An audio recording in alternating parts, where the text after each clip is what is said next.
નમસ્કાર દર્શક મિત્રો, અમારી ચેનલમાં આપ સૌનું સ્વાગત છે. મિત્રો, આપણે બધા જ તંદુરસ્ત અને 100 વર્ષનું લાંબુ આયુષ્ય કોઈ પણ પ્રકારના રોગ વગર જીવવા માંગીએ છીએ કે જેથી કરીને કોઈ દવાઓ ખાઈને જીવન જીવવું ના પડે. તમે મોંઘી વસ્તુઓ ખાઓ કે તમે મોંઘા ડ્રાયફ્રૂટ્સ ખાઓ તો જ તમારા શરીરને બધા જ પોષક તત્વો મળે છે? હકીકતમાં એવું હોતું જ નથી.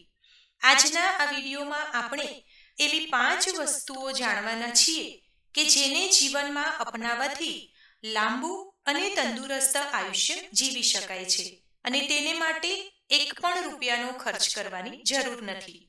આપણા મગજમાં એવી એક વિચારધારા બેસી ગઈ છે, ઘર કરી ગઈ છે કે મોંઘા ભાવના કાજુ, બદામ, અંજીર, અખરોટ ખાવાથી શરીરને બધા જ પોષક તત્વો મળી રહે છે.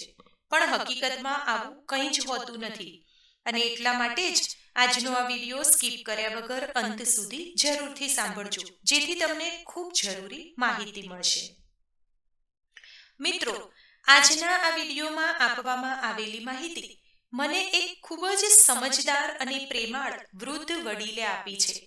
તેમણે તેમના જીવનના અનુભવો આપણી સાથે વહેંચ્યા છે, જે આજે આપણે સાંભળીશું.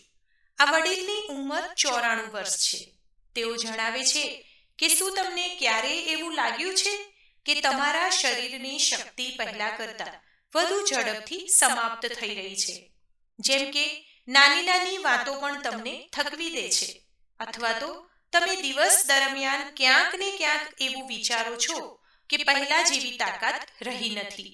જો આનો જવાબ હા હોય તો તમે એકલા નથી, કારણ કે હું પોતે પણ આ વસ્તુમાંથી પસાર થઈ ચૂકી છું.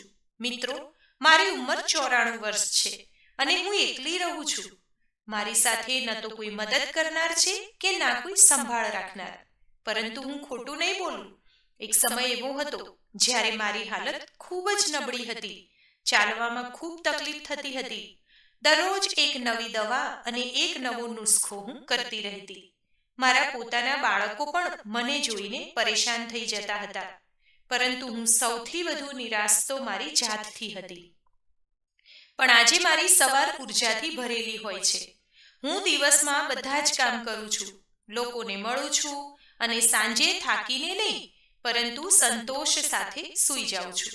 અને આવું થયું માત્ર કેટલાક નાના બદલાવથી. 5 સરળ આદતો જે મેં મારી સવારની દિનચર્યામાં ઉમેરી દીધી. આ કોઈ જાદુ નથી, કોઈ વિદેશી ઈલાજ નથી. બસ કંઈક એવું જે દરેક વ્યક્તિ કરી શકે છે, ખાસ કરીને આપણા જેવા લોકો જે 60 વર્ષથી ઉપરના થઈ ગયા હોય. સૌથી પહેલી વાત, સવારના સમયને હળવાશથી ન લો. સવારનો સમય જ આપણા આખા દિવસની દિશા નક્કી કરે છે. જો આપણે આપણા દિવસની શરૂઆત યોગ્ય રીતે કરીએ તો માત્ર આપણી શારીરિક સ્થિતિ જ સારી નથી રહેતી, પરંતુ માનસિક શક્તિ પણ આખો દિવસ જળવાઈ રહે છે. આ બધું મેં ફક્ત પુસ્તકોમાં નથી વાંચ્યું, મેં સ્વયં મારા અનુભવથી શીખ્યું છે. હવે તમે વિચારતા હશો કે એવી કઈ આદત છે જે 94 વર્ષની સ્ત્રીને 40 વર્ષના લોકોથી પણ વધુ ઉર્જાવાન રાખી શકે છે?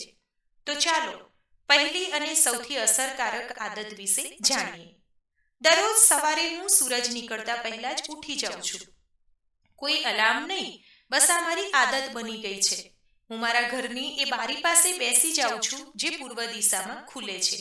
ચશ્મા ઉતારી દઉં છું, ફોનને દૂર રાખી અને 15 મિનિટ સુધી હું માત્ર સૂરજના પહેલા કિરણોને મારી આંખો અને શરીર પર પડવા દઉં છું.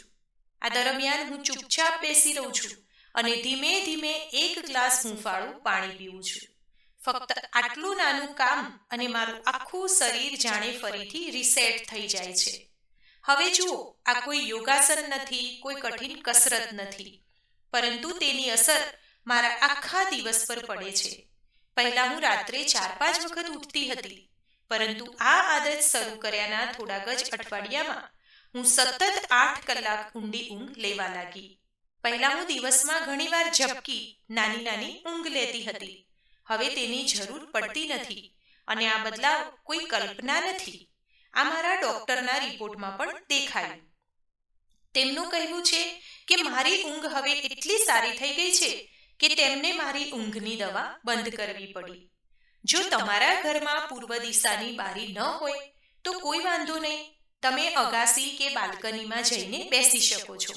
અને જો તે પણ ન હોય તો બજારમાંથી કોઈ લેમ્પ ખરીદી અને તેની રોશની સીધી આપણી ઉપર પડે એ રીતે બેસી જવાનું છે.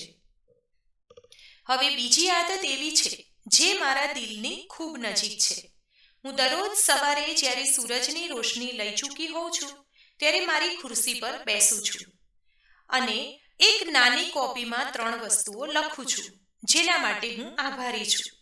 કોઈ મોટી મોટી વાતો નહીં, પરંતુ એ નાની વસ્તુઓ જેનાથી દિલ જોડાય છે.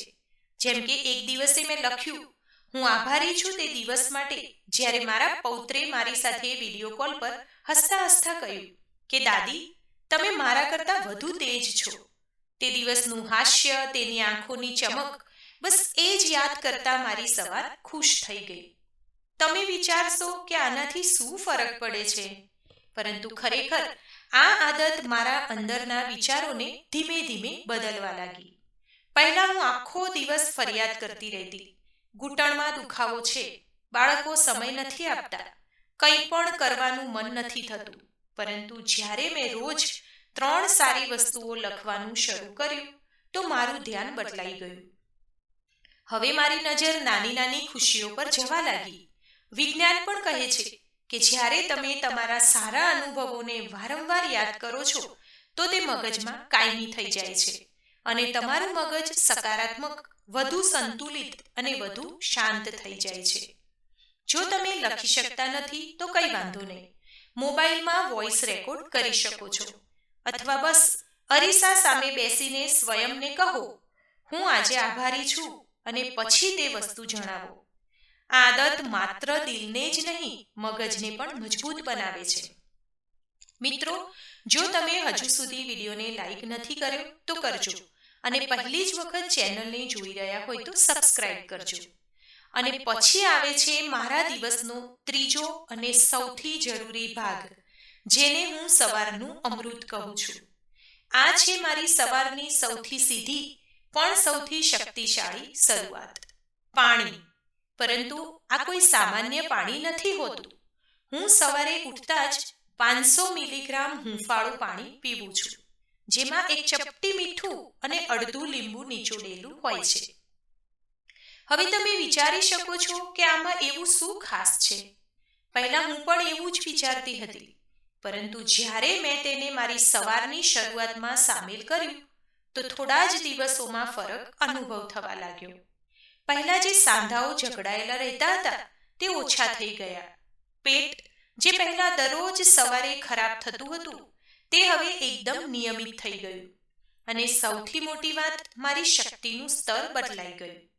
જ્યાં પહેલા સવારે સવારે કોફી પીધા પછી પણ સુસ્તી અનુભવ થતી હતી, હવે ફક્ત 1 ગ્લાસથી હું તાજગી અનુભવું છું. મારા ડોક્ટરે પછીથી જણાવ્યું કે આ કોઈ ચમત્કાર નથી, પરંતુ આપણા શરીરની મૂળભૂત જરૂરિયાત છે. હાઇડ્રેશન એટલે કે પાણીથી ભરપૂર રહેવું. આખી રાતની ઊંઘ પછી આપણું શરીર અંદરથી સુકાઈ જાય છે, જેમ કે કોઈ સૂકું ખેતર. અને જો આપણે તેને સૌથી પહેલા કેફીન કે ચાથી સિંચવાનો પ્રયત્ન કરીએ તો તે વધુ સુકાઈ જાય છે. હૂંફાળું પાણી આપણા અંગોને આરામથી જગાડે છે. મીઠું જરૂરી ઇલેક્ટ્રોલાઇટ શરીર માટે જરૂરી ક્ષાર પૂરા પાડે છે, અને લીંબુ પાચન ક્રિયાને ઝડપી બનાવે છે. તમે વિચારી શકો છો કે હું તો સવારે પાણી પીવું જ છું. બિલકુલ સાચું, પરંતુ ફરક એ વાતથી પડે છે કે ક્યારે અને કેવી રીતે પીવો છો. ઉઠતા જ ખાલી પેટ બીજું કંઈ પણ ખાધા કે પીધા વગર અને ઠંડુ નહીં, હૂંફાળું ગરમ પાણી પીવું, તેનાથી તે સીધું તમારા કોષો સુધી પહોંચે છે. કેટલાક લોકો કહી શકે છે કે આટલું પાણી પીશું તો વારંવાર શૌચાલય જવું પડશે. હું પણ પહેલા આવું જ વિચારતી હતી, પરંતુ થોડા જ દિવસોમાં શરીર પોતે જ ગોઠવાઈ જાય છે અને તમને અનુભવ થાય છે કે પહેલા તમે પાણી નહોતા પી રહ્યા, તમે ફક્ત તરસ છીપાવી રહ્યા હતા, શરીરને સિંચી રહ્યા ન હતા. હવે તમે વિચારતા હશો કે પછી આખો દિવસ શું પીવું? મારો એક સરળ નિયમ છે, દર કલાકે ઓછામાં ઓછા 2 ઘૂંટ, અને ખાસ કરીને સવારની શરૂઆતમાં આ સવારનું અમૃત તમારા સ્વાસ્થ્યનો પાયો બનાવે છે. આ 3 આદતોને જ્યારે મેં ઈમાનદારીથી અપનાવી તો થોડા જ અઠવાડિયામાં જ મારી ઊંઘ, પાચન શક્તિમાં એવો બદલાવ આવ્યો કે મારા બાળકોને લાગ્યું કે જાણે હું કોઈ સારવાર લઈ રહી છું. પરંતુ ના, ફક્ત મેં આદતો બદલી હતી. હવે વાત કરીએ એ આદતની જે કદાચ સૌથી વધુ અવગણવામાં આવે છે, પરંતુ ખરેખર તે જ છે જે તમને લાંબા સમય સુધી ચાલતા ફરતા સુરક્ષિત અને આત્મનિર્ભર બનાવી રાખે છે. જ્યારે હું 85 વર્ષની હતી ત્યારે એકવાર લપસીને પડી ગઈ હતી. વધારે વાગ્યું નહીં, પરંતુ ડર ખૂબ બેસી ગયો હતો. મેં વિચાર્યું કે જો ફરી આવું થયું તો કદાચ હું ઊભી જ નહીં થઈ શકું. તે જ દિવસે મેં નક્કી કર્યું કે મારે મારા શરીરને ચાલવા ફરવા માટે તૈયાર કરવું પડશે. દરરોજ સવારે ઉઠતા પહેલા હવે જ્યારે મારી ઊંઘ ખુલે છે તો હું પલંગમાં જ થોડી મિનિટો સુધી મારા શરીરને ધીમે ધીમે હલાવવાનું શરૂ કરું છું. પગની એડીઓને ગોળ ગોળ ફેરવું છું, ઘૂંટણને ધીમે ધીમે વાળું છું, ખભાને પાછળ લઈ જઈને ફેરવું છું અને ગરદનને ધીમે ધીમે બંને તરફ ફેરવું છું. કોઈ ભારે વ્યાયામ નહીં, બસ શરીરને ધીમે ધીમે તેની ઊંઘમાંથી બહાર લાવવાની પ્રક્રિયા છે. આ આદત મેં એક ફિઝિયોથેરાપિસ્ટ પાસેથી શીખી હતી, જે વૃદ્ધો માટે ખાસ હલનચલન શીખવે છે. તેમણે કહ્યું હતું કે ઊંઘ દરમિયાન આપણા સાંધા સખત થઈ જાય છે અને જો આપણે કોઈ તૈયારી વગર ઉઠીને ઊભા થઈ જઈએ તો પડવાનો ખતરો ખૂબ વધી જાય છે. હવે હું દરરોજ સવારે મારા શરીરને આ રીતે જગાડીને જ ઉઠું છું અને તમને જાણીને આશ્ચર્ય થશે કે દિવસથી લઈને આજ સુધી મેં ફરી ક્યારે પડવાનો ડર અનુભવ્યો નથી. હાડકાં લચીલા છે, સંતુલન વધુ સારું છે અને આત્મવિશ્વાસ પહેલા કરતાં ઘણો વધુ છે. જો તમે વિચારો છો કે તમે આ કરી શકતા નથી તો એકવાર આજે રાત્રે સૂતા પહેલા જ નક્કી કરી લો કે સવારે ઉઠતા જ ફક્ત 5 મિનિટ પલંગ પર સૂતા તમારા શરીરને ધીમે ધીમે હલાવવાનું છે. કોઈ પણ વ્યાયામ નહીં, માત્ર હલનચલન. આ આદત માત્ર શરીર માટે જ નહીં પરંતુ મન માટે પણ એક સંકેત બની જાય છે કે હવે દિવસ શરૂ થઈ રહ્યો છે અને હું તેના માટે તૈયાર છું. દરેક ઉંમરમાં પડવાનો ડર સૌથી સામાન્ય હોય છે, પરંતુ હકીકત એ છે કે મોટે ભાગે એટલે પડી જવાય છે કે આપણે તૈયાર નથી હોતા. સવારની એક નાની શારીરિક શરૂઆતથી શરૂ કરશો તો તમે માત્ર સ્વયંને ઈજાથી જ નહીં બચાવો, પરંતુ આખા દિવસને ઉર્જાથી ભરી દેશો. હું જાણું છું કે આજકાલ ઘણા લોકો કહે છે કે હવે ચાલવા ફરવાનું ઓછું થઈ ગયું છે, સાંધામાં દુખાવો છે કે નબળાઈ આવી ગઈ છે. પરંતુ જો તમે તમારી સવારની આ નાની નાની શરૂઆતો ઈમાનદારીથી અપનાવો, સૂરજનો પ્રકાશ, આભારની ભાવના, પાણીનું અમૃત અને હળવી શારીરિક હલચલ, તો તમે ફરીથી અનુભવ કરશો કે વધતી ઉંમર કોઈ અડચણ નથી પરંતુ એક નવી શરૂઆતનો અવસર છે. તો ચાલો હવે છેલ્લી આદતની વાત કરીએ જેમાં મારી જિંદગીનો દૃષ્ટિકોણ જ બદલાઈ ગયો. આ આદત કોઈ શરીર સાથે જોડાયેલી વસ્તુ નથી, ના ખાવા પીવાની, ના ચાલવા ફરવાની. આ જોડાયેલી છે આપણા દિલ અને મગજ સાથે, આપણા વિચારો સાથે, આપણા સંબંધો સાથે અને એ એક સવાલ સાથે જે મેં સ્વયંને દરરોજ સવારે પૂછવાનું શરૂ કર્યું હતું: હું આજે બીજા કોઈ માટે શું કરી શકું છું? સાંભળવામાં ખૂબ જ સામાન્ય લાગશે, પરંતુ એ જ સવાલ મારા જીવનની સૌથી ઊંડી સવારની આદત બની ગયો. હું પહેલા ખૂબ જ એકલતા અનુભવતી હતી. બાળકો પોતપોતાના કામમાં વ્યસ્ત રહેતા હતા. એક સમય તો એવો પણ આવ્યો જ્યારે મેં સ્વયં સાથે જ વાત કરવાનું બંધ કરી દીધું હતું. પરંતુ તે દિવસે સવારે મેં સ્વયંને જ આ સવાલ પૂછ્યો અને જવાબ મળ્યો કે કદાચ હું આજે કોઈને ફોન કરીને ખબર પૂછી શકું છું. તો કંઈક બદલાયું. મેં મારા પાડોશમાં રહેતા સુશીલા બહેનને ફોન કર્યો. તેઓ કેટલાક મહિનાથી તેમના દીકરાના વિદેશ જતા રહ્યા પછી એકલા રહેતા હતા. મેં બસ એટલું જ પૂછ્યું, તમારી તબિયત કેવી છે?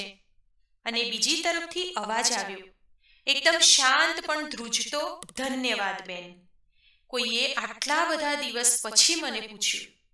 તે દિવસ પછી મેં દરરોજ સવારે આ સવાલ સ્વયંને પૂછ્યો અને દરરોજ એક નાનું કામ કર્યું. કોઈને ફોન કર્યો, કોઈનો આભાર માન્યો, કોઈને ફૂલ આપી આવી અથવા કોઈની મદદ કરીને આવી. ધીમે ધીમે આ નાના નાના કામ મારા જીવનનો હેતુ બની ગયા. મારા દિલમાં આશા જોડાઈ ગઈ અને જ્યારે હેતુ હોય છે તો મન પણ સારો અનુભવ કરે છે અને શરીર પણ. વૈજ્ઞાનિકો કહે છે કે જે લોકોને પોતાના જીવનમાં કોઈ હેતુ, ધ્યેય હોય છે તે માત્ર લાંબુ જ નથી જીવતા, પરંતુ વધુ સારી માનસિક તંદુરસ્તી અને ઓછા તણાવ સાથે જીવન જીવે છે. અને પુસ્તકોમાં નહીં, મારા હાડકાં અને શ્વાસમાં અનુભવ્યું છે. હવે તો મારી આ દિનચર્યાનો ભાગ બની ગયો છે. જેમ કેટલાક લોકો ચા વગર સવાર અધૂરી માને છે, તેમ મારી સવાર એ એક સવાલ વગર અધૂરી છે. અને જ્યારે હું તે દિવસનું નાનું યોગદાન નક્કી કરી લઉં છું તો મારી ચાલમાં હલકાપણું હોય છે, મારા અવાજમાં ગરમાશ અને મારી આંખોમાં ફરીથી એ ચમક પાછી આવે છે જે કદાચ થોડા વર્ષો પહેલા ખોવાઈ ગઈ હતી. આ આદત દરેક માટે અલગ હોઈ શકે છે. કોઈ માટે આ કોઈ જરૂરિયાતમંદને ખાવાનું આપવાનું હોઈ શકે છે, કોઈ માટે બાળકોને ભણાવવાનું, કોઈને માટે બસ કોઈના ખબર અંતર પૂછી લેવા. ફરક કામના આકારમાં નથી હોતો, ફરક હોય છે એ ભાવનામાં જેનાથી તમે કંઈક કરો છો. તમને ખબર છે, મેં મારી એક કોપીમાં એ બધા કામોની એક યાદી બનાવી રાખી છે જે હું કરી ચૂકી છું અને ખાલી જગ્યા છોડી છે તેમના માટે જે હું આગળ કરવાની છું. ક્યારેક ક્યારેક એ કામોનું પુનરાવર્તન કરવાનું પણ સારું લાગે છે, જેમ કે કોઈ જૂના મિત્રોને ફરીથી મળવું. અને હવે જ્યારે મારી ઉંમર 94 છે તો લોકો મને પૂછે છે, તમે આટલા સક્રિય કેવી રીતે રહી શકો છો? હું હસું છું અને જવાબ આપું છું, કારણ કે હું હવે જીવી રહી છું, માત્ર શ્વાસ નથી લઈ રહી. ફરક બસ એટલો જ છે, મેં મારા જીવનની રીત બદલી નાખી છે, જીવવાનું કારણ શોધી લીધું. અને જ્યારે આ 5 આદતો મારી સવારમાં જોડાઈ ગઈ, સૂરજનું પહેલું કિરણ, આભારની ભાવના, હૂંફાળું પાણી, હળવી શારીરિક હલચલ અને બીજાઓ માટે એક નાનું યોગદાન, તો મારી જિંદગીએ દિશા બદલી લીધી.